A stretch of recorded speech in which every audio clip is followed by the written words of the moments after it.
Hello everyone, welcome to make it easy platform. As you all know, हमारी यहाँ पर BMC की MCQs की सीरीज चल रही है और उसी के साथ आज हम ब्रिक मेसनरी के कुछ एमसीक्यूज देखने वाले हैं। मैं निशिमा, तो आइए चलते हैं बीएमसी के इस टॉपिक की तरफ। तो हमारा आज का सबसे पहला जो क्वेश्चन है वो है a first class brick when emerged in cold water for 24 hours should not absorb water more than. आप सभी को पता होगा, हमने ब्रिक्स को जब हम कैटेगराइज करते हैं तो हम उन्हें अलग अलग क्लास में बांटते हैं, क्लास 1, क्लास 2, क्लास 3। तो यहाँ पर वो जो बात कर रहा है वो क्लास 1 ब्रिक्स की बात कर रहा है। आप सभी को पता होना चाहिए कि जो क्लास 1 ब्रिक होती है ये बेहतरीन क्वालिटी की ब्रिक है, मतलब इसमें किसी भी तरीके के क्रैक्स अलाउड नहीं होते हैं। साथ ही साथ जो वाटर एब्जॉर्प्शन भी इस ब्रिक का होता है वो भी आपका 15 से 16% से ज़्यादा नहीं होना चाहिए। अगर वो हो रहा है तो हम इनको क्या कर देते हैं, अगेन डिस्कार्ड कर देते हैं, ये उस कैटेगरी से बाहर हो जाती हैं। ठीक है ना। तो अगर वो मैं बोल रही हूँ कि मेरी जो ब्रिक है वो कौन सी है, फर्स्ट क्लास ब्रिक है, तो what does it mean? It means कि वो ब्रिक जो पानी एब्जॉर्ब करेगी वो 15 से 16% से ज्यादा नहीं करनी चाहिए। तो हमारा ऑप्शन ए यहाँ पे क्या हो जाएगा, करेक्ट ऑप्शन बिल्कुल यहाँ पर हो जाता है। मैं आपको एक और चीज बताती हूँ, थ्योरेटिकली हम काफ़ी चीज़ें ऐसी पढ़ते हैं जो प्रैक्टिकली नहीं हो रही हैं। अगर आप साइट पे जाओगे तो आपको जो साइट में इवन जो आरसीसी वर्क्स के साथ जो ब्रिक लगती हुई दिखाई देती हैं वो दुय्यम होते हैं। आप लोकल लैंग्वेज में उसको दुय्यम ब्रिक्स बोलते हैं, जो कि सेकंड क्लास ब्रिक आप पढ़ते हो यहाँ पर। ठीक है ना। तो वो बेसिकली सेकंड क्लास ब्रिक भी बिल्कुल फर्स्ट क्लास ब्रिक्स का रेप्लिका ही है, पर सिर्फ एक चीज इन दोनों को भिन्न करती है, अलग करती है। वो क्या है? इसमें क्रैक्स बिल्कुल भी परमिटेड नहीं होते, जबकि दुय्यम ब्रिक्स या फिर सेकंड क्लास जो ब्रिक्स होती हैं उनमें कुछ अमाउंट ऑफ क्रैक्स हम लोग अलाउ करते हैं। तो यही दोनों में क्या रहता है, डिफरेंस रहता है, किसमें? फर्स्ट एंड सेकंड क्लास में। बाकी जो सेकंड क्लास ब्रिक है वो पूरा फर्स्ट क्लास ब्रिक का रेप्लिका ही आप उसको समझ सकते हैं। सिर्फ ये छोटी चीजें इसको क्या करती हैं, भिन्नता प्रोवाइड करती हैं, जिसकी वजह से उसकी स्ट्रेंथ भी चेंज हो जाती है, वाटर एब्जॉर्प्शन टेंडेंसीज भी चेंज हो जाती हैं, क्योंकि क्रैक्स उसमें कुछ हद तक क्या कर देते हैं, हम लोग अलाउ कर देते हैं। तो ये हमारा जो पहला क्वेश्चन था, पहले क्वेश्चन का ऑप्शन आंसर क्या हो गया, हमारा ए हो गया। ठीक है। So this will be the answer for us, A. Now coming to the next question, consider the following stages in the manufacturing of bricks. तो consider the following stages in the manufacturing of bricks. Stages क्या क्या दे रखी है? Weathering, moulding, tempering. और पूछ रहा है the correct sequence of these stages in the manufacturing of the brick is. In particular जो ये दे रखे हैं इनका सीक्वेंस पूछ रहा है, कैसे आना चाहिए। सीक्वेंस मतलब क्या, कौन पहले होगा और कौन बाद में होगा। तो आपको मैं जरा पूरा सीक्वेंस बता दूं। पहले जब आप ब्रिक्स को मैन्युफैक्चर करने के लिए जाते हो तो सबसे पहले जो प्रोसेस करते हो वो होता है प्रिपरेशन ऑफ क्ले। सबसे पहले क्या किया जाता है, क्ले को प्रिपेयर किया जाता है, प्रिपरेशन ऑफ क्ले किया जाता है। ठीक है ना, क्योंकि क्ले से ही बना रहे हैं हम जो है ईंटें, है ना।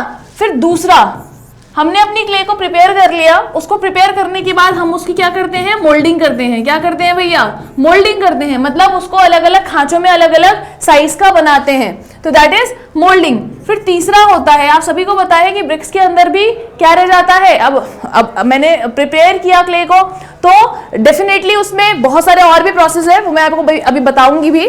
तो आपके क्ले में भी कुछ मॉइस्चर कंटेंट रहता है बेटा, और क्योंकि आपके क्ले में भी कुछ मॉइस्चर कंटेंट है, उसको ड्राई करना बहुत जरूरी है, जिसको कि हम क्या बोलते हैं, सीजनिंग। सीजनिंग वो प्रोसेस होता है जिस प्रोसेस में हम लोग जो मॉइस्चर कंटेंट है वो ब्रिक में से क्या करते हैं, रिमूव करते हैं। चाहे वो स्टोन हो, ब्रिक हो, या कहीं से भी जब आप मॉइस्चर रिमूव कर रहे होते हो तो उस प्रोसेस को सीजनिंग बोलते हैं। यहाँ पे ब्रिक्स है तो मैं ब्रिक्स का रेफरेंस ले रही हूँ। आप यहाँ पर क्या कर रहे हैं, जो आपकी क्ले आई उसमें से जो मॉइस्चर रिमूवल का प्रोसेस है, दैट मीन्स जो आपने सीजनिंग किया है ना, मॉइस्चर को रिमूव कर दिया ना, तो हमारा जो तीसरा प्रोसेस हो जाएगा वो क्या हो जाएगा, अगेन ड्राइंग। क्लियर है इतनी चीज? अब देखिए, हमारा क्ले प्रिपेयर कर लिया, फिर हमने उसको मोल्ड कर लिया, फिर हमने क्या कर दिया, ड्राई कर दिया उसको, and last but not the least हमारा जो प्रोसेस होगा वो क्या होगा, बर्निंग। क्योंकि जब हम उसे बर्न करेंगे तभी जो आपको जो ईंट मिलती है ना वो उसी वजह से मिल पाती है, क्योंकि हम उसे क्या करते हैं, बर्न करेंगे।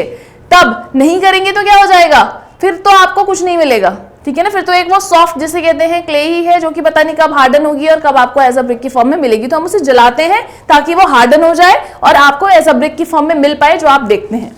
ठीक है ना। तो ये जो है मेजर 4 प्रोसेसेस किसमें, मैन्युफैक्चरिंग ऑफ ब्रिक्स में आप देखते हो। फर्दर अब आप बोलोगे कि मैडम यहां पर जो है ना तो ये वेदरिंग आ रहा है और ना ही टेम्परिंग आ रहा है, तो ये कहां से आ गए, मैं बताती हूं आपको।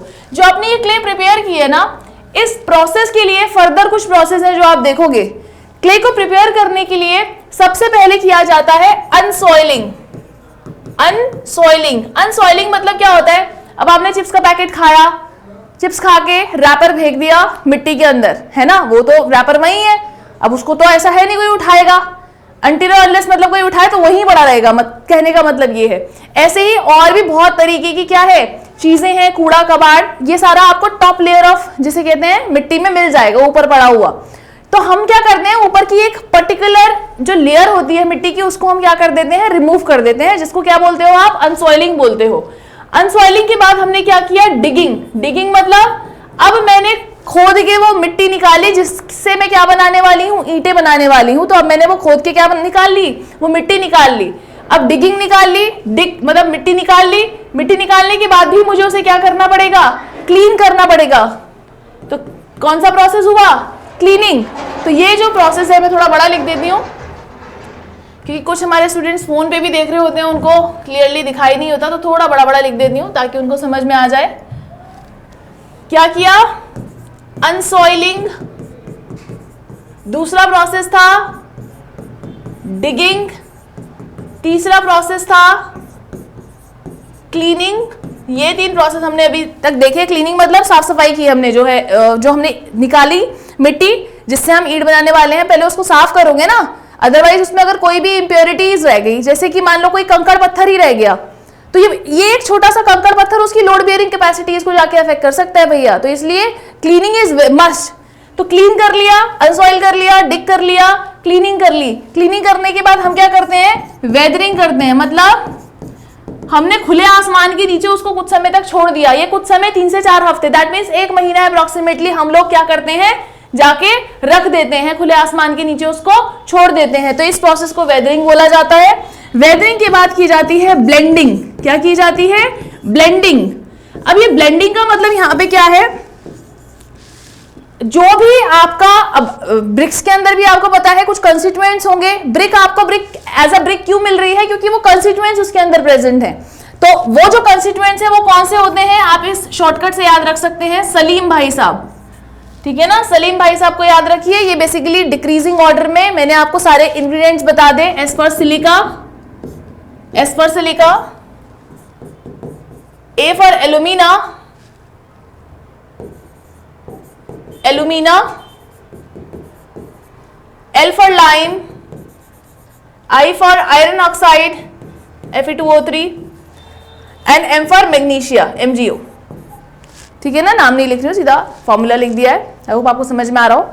ये कुछ नहीं है, ये मैंने थोड़ा सा मतलब कटिंग की है, दिस इज नथिंग, ठीक है ना। तो ये कुछ इंग्रेडिएंट्स है जो कि आप ब्रिक्स के अंदर देखते हो।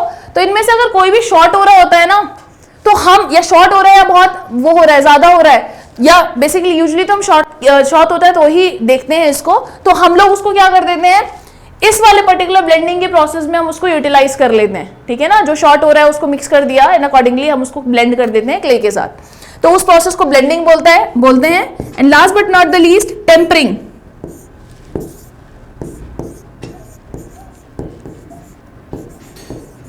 टेम्परिंग, ठीक है। टेम्परिंग का प्रोसेस बेसिकली आपने अपने घर में मम्मी को आटा गूंथते हुए देखा होगा। तो वो बेसिकली क्या कर रही है, नीड कर रही है ना उस आटे को, नीडिंग बोलते हैं उस प्रोसेस को। तो ऐसे ही हम लोग क्या करते हैं, ये जब मेरे सारे प्रोसेस हो गए तो लास्ट में उसकी नीडिंग की जाती है। ठीक है ना, तो वो बेसिकली की जाती है आपकी पग मिल्स में। कौन सी मिल्स में की जाती है, पग मिल्स में किया जाता है। ये बहुत इंपॉर्टेंट क्वेश्चन है ऑब्जेक्टिव के लिए। Pug mills, tempering is done in which kind of mills, कौन सी, पग मिल्स में की जाती है। ठीक है ना, तो ये टेम्परिंग का प्रोसेस बेसिकली आप नीड ही कर रहे हो उस क्ले को, तो उस प्रोसेस को टेम्परिंग बोलते हैं। और कहाँ किया जाता है, पग मिल्स में किया जाता है। तो ये प्रोसेस है किसका, preparation of basically manufacturing of BRICS का। ठीक है ना, तो अब उसने मुझे क्या बोला था, क्वेश्चन की तरफ आते हैं। Consider the following stages in the manufacturing of bricks, weathering, moulding and tempering. इसका करेक्ट सीक्वेंस बताना है। तो अब आप खुद बता सकते हैं इन तीनों में सबसे पहले क्या परफॉर्म होगा, वेदरिंग, मोल्डिंग की टेम्परिंग। मोल्डिंग तो बिल्कुल ही सेकंड स्टेप है, तो लास्ट में आएगा, जहां पे लास्ट में 2 आ रहा है, that would be my answer. और कई बार ऐसा भी हो सकता है दो ऑप्शन में आपको दे दे भैया, दो जगह 2 आ रहे हैं, है ना। तो यहाँ पे तो देखो बहुत क्लियर हो गया 1 3 2, क्योंकि लास्ट में आप सभी को पता है moulding is the second process, तो मोल्डिंग तो सबसे लास्ट में हो रहा है, तो जो ऑप्शन सबसे लास्ट में 2 आएगा वो मेरा ऑप्शन आंसर हो जाएगा। तो 2 मेरा थर्ड ऑप्शन में आ रहा है, तो this would be my answer. In case अगर 2 ऑप्शन होते जिनके लास्ट में 2 दिया हुआ होता, तो उस केस में आप तीनों रेफर भी कर सकते थे। कैसे? आप सभी को पता है मोल्डिंग लास्ट में आएगा, तो ये तो हमने अलग से रख दिया भैया, मोल्डिंग तो लास्ट में आएगा। वेदरिंग और टेम्परिंग में क्या पहले होगा? ऑब्वियसली वेदरिंग पहले होगा। तो 1 3 2 this would be my answer for this question. I hope आपको ये समझ में आया हो। Coming to the next question. So the third next question for the day is match list 1 with the 2। अब ये लिस्ट में कैसे मैच करना है देखते हैं। क्या है? सिलिका, ये बेसिकली आपको ब्रिक के इंग्रेडिएंट्स दिए हुए हैं और वो क्या कर रहे हैं ब्रिक के अंदर वो आपको बताना है बेसिकली। तो अगर सिलिका की बात करें तो भैया सिलिका ना हर जगह ही स्ट्रेंथ प्रोवाइड कर रहा है। और अब स्ट्रेंथ सिर्फ ऐसा नहीं होता, मैं मतलब एक जिसे कहते हैं लोड बियरिंग कैपेसिटीज ही दे दी तो ही स्ट्रेंथ उसने बढ़ा दी, जरूरी नहीं है। वो श्रिंकेज को रोक के भी स्ट्रेंथ प्रोवाइड कर सकता है, वो क्रैक्स को जिसे कहते हैं कंट्रोल करके भी स्ट्रेंथ प्रोवाइड कर सकता है ना। ये अलग अलग तरीके हैं स्ट्रेंथ प्रोवाइड करने के, जरूरी नहीं है खाली लोड बियरिंग कैपेसिटी, लोड ले लिया तो ही स्ट्रेंथ आती है। इन चीजों को कंट्रोल करके भी वो स्ट्रेंथ कहीं ना कहीं एनहांस कर रहा है। तो यहाँ पर जो अब ऑप्शन के हिसाब से जाएंगे, देखिएगा सिलिका, सिलिका क्या रेड कलर प्रोवाइड करता है? नहीं। सिलिका क्या बॉन्डेज प्रोवाइड करता है क्ले पार्टिकल्स को? बिल्कुल नहीं। सिलिका हार्डनेस भी प्रोवाइड नहीं करता। सिलिका क्या करेगा? It will prevent shrinkage. क्या प्रिवेंट करेगा? श्रिंकेज प्रिवेंट करेगा। वहीं अगर एल्यूमिना की मैं बात करूं, एल्यूमिना इज बेसिकली कहां पे यूज हो रहा है? Alumina is basically use to provide plasticity to the brick.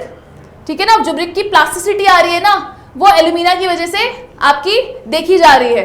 तो यहाँ पे मुझे ऐसा कोई ऑप्शन प्लास्टिसिटी वाला तो दिख नहीं रहा है, तो इसको होल्ड पे डालते हैं अभी। और भी क्योंकि एक ऑप्शन है जो मैच हो रहा है, लेकिन आपको क्वेश्चन सॉल्व करने का तरीका बता रही हूँ साथ साथ, क्योंकि समटाइम्स हम क्या हो जाए कंफ्यूज हो जाते हैं कि यार ये तो ऑप्शन में है ही नहीं। तो रुकिए बाकी के ऑप्शन देख लीजिए।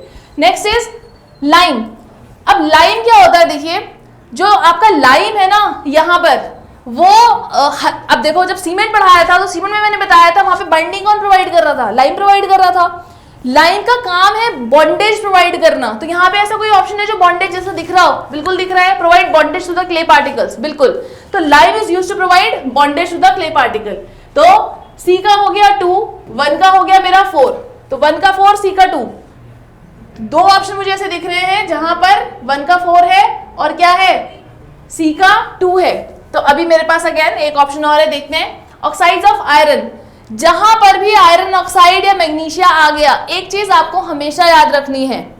क्या याद रखनी है? It is used to impart colour. Iron oxide और मैग्नीशिया कुछ करे या ना करे कलर जरूर देंगे। This iron oxide provides the reddish tinge, जबकि मैग्नीशिया येलोइश टिंच देता है। ठीक है ना, तो दिस प्रोवाइड रेड कलर। तो लास्ट में मेरे क्या होना चाहिए? 1 होना चाहिए। That means option A will be the right answer for me. ठीक है ना, आई होप आपको ये क्वेश्चन समझ में आया हो और इसको लेना कैसे है, सॉल्व कैसे करना है वो भी।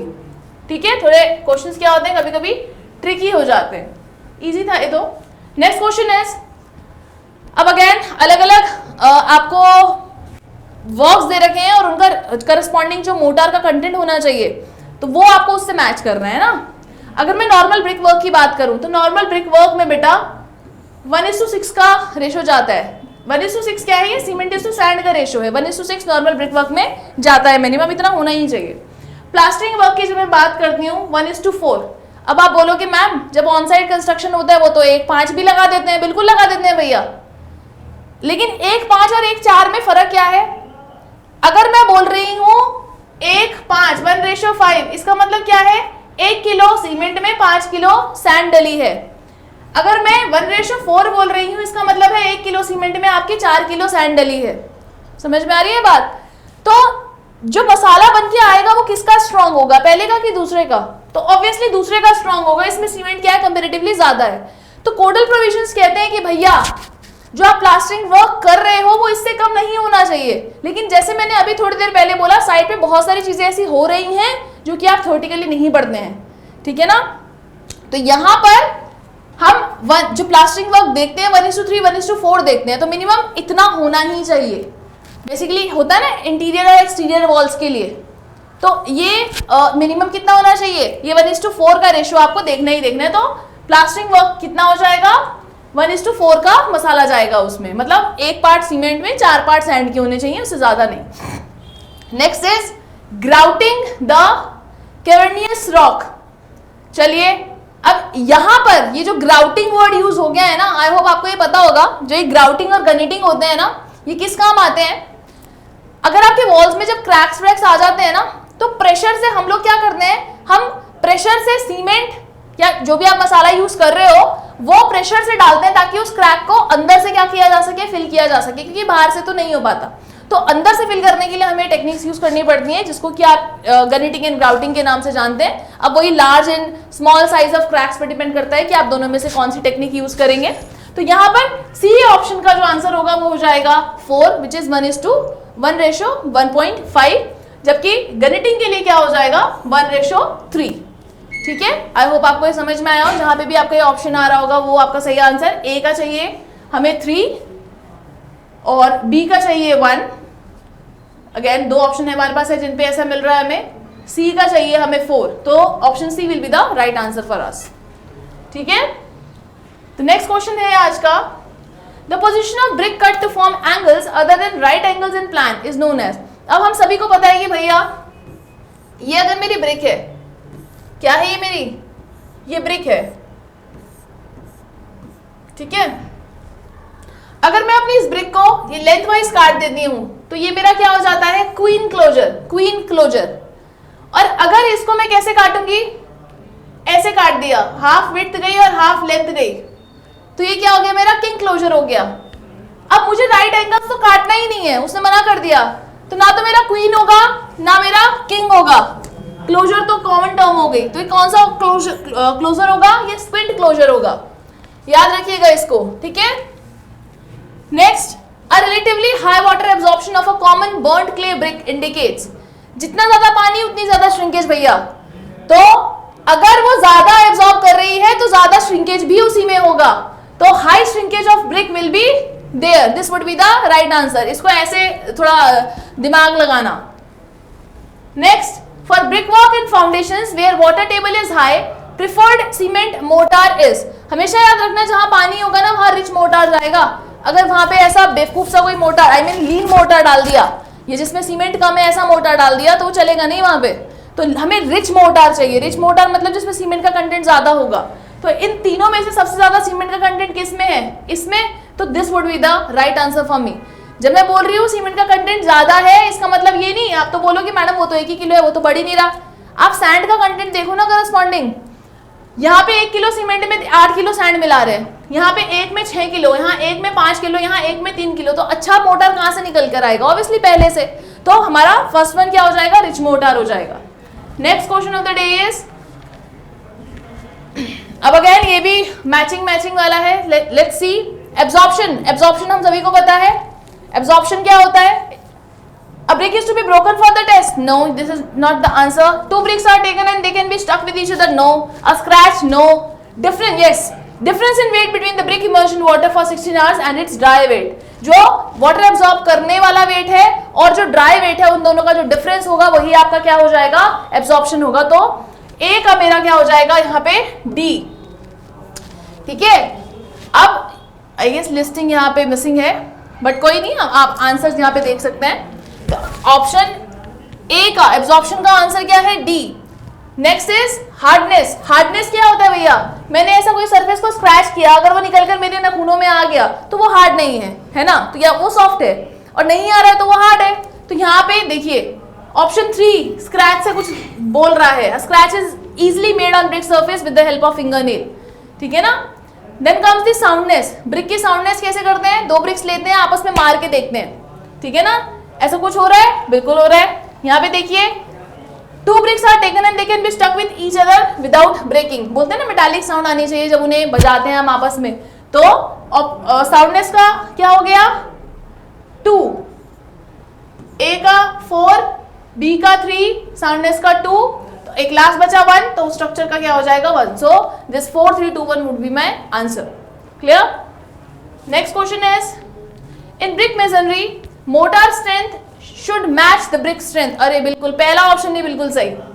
ब्रिक मेसनरी में मोटार की स्ट्रेंथ ब्रिक की स्ट्रेंथ को मैच नहीं करेगी, तो क्या हो जाएगा, फेलियर हो जाएगा वॉल का। कैसे फेलियर हो जाएगा, अब लोड आएगा, दोनों साठ गांठ में ले रहे हैं, अब इन दोनों में से भी कोई एक बीमार पड़ा है, बीमार इन द सेंस वीक है कंपेरेटिवली, तो क्या हो जाएगा, दूसरा कुछ देर तक तो संभालेगा, लेकिन उसके बाद वो अपनी स्ट्रेंथ के अकॉर्डिंग ही तो काम कर रहा है ना, वो दूसरे की स्ट्रेंथ के अकॉर्डिंग तो काम नहीं कर रहा है, तो इस वजह से फेल हो जाएगा स्ट्रक्चर। तो it should match the strength of the brick, याद रखिएगा, बहुत इंपॉर्टेंट क्वेश्चन है ये। Which of the following constituent when present in excess quantity changes the color of the brick from red to yellow? ये UPPSC AE में आया हुआ question है and it is very very important, past कुछ सालों में काफी बार पूछा गया है। एल्यूमिना, सिलिका, एल्कलीज तो बिल्कुल नहीं है, तो एक ही ऑप्शन बचता है limestone, this would be the answer. लेकिन एग्जामिनर इज वेरी स्मार्ट, वो हर एग्जाम में ऑप्शन चेंज कर रहा है, एग्जाम्स में मैग्नीशिया, आयरन ऑक्साइड जैसे ऑप्शन भी डाल रहा है, जो कि आप इजीली ऑप्ट कर लेंगे, क्योंकि हम सभी को पता है आयरन ऑक्साइड और मैग्नीशिया कलर इंपार्ट करते हैं। बट प्लीज मेक श्योर जब ये क्वेश्चन आए कि कौन सा जो है चेंज करा रहा है ब्रिक का colour from red to yellow, तो चेंज लाइमस्टोन कराता है, ठीक है, याद रखिएगा। रिफ्रैक्टरी ब्रिक्स रेजिस्ट, रिफ्रैक्टरी का मतलब ही है हाई टेम्परेचर रेजिस्ट करना, तो option A would be the answer. बहुत इजी क्वेश्चन है ये और बहुत बार पूछा गया है। Pallet board is used, brick masonry में पैलेट बोर्ड की बात कर रहा है, तो कहाँ, फ्रॉग बनाने के, नहीं, माउंट नहीं, ठीक है ना। Table moulding, a brick should be at least table moulded, again this is the objective question. Brick कभी भी ग्राउंड मोल्डेड नहीं उठानी चाहिए, टेबल मोल्डेड ही लेनी चाहिए, ठीक है ना, ये ऐसे हमारे कोडल प्रोविजंस कहते हैं। तो टेबल मोल्डेड के लिए जो बोर्ड यूज हो रहा है यहाँ पे कौन सा, पैलेट बोर्ड यूज हो रहा है। अब साइट की भी बता दूं, साइट में हम ग्राउंड मोल्डेड ही यूज करते हैं, हम टेबल मोल्डेड यूज ही नहीं करते हैं, क्योंकि अगेन हमारा जिसे कहते हैं इकोनॉमिकल पार्ट सफर करता है कहीं ना कहीं, तो इसीलिए जो आपका साइड पे यूज हो रही है वो ग्राउंड वाली ही यूज हो रही है, बट कोडल प्रोविजंस बोलते हैं कि it should be at least table moulded, ठीक है ना। तो pallet board is basically use for the table moulding of bricks. I hope आपको समझ में आया हो।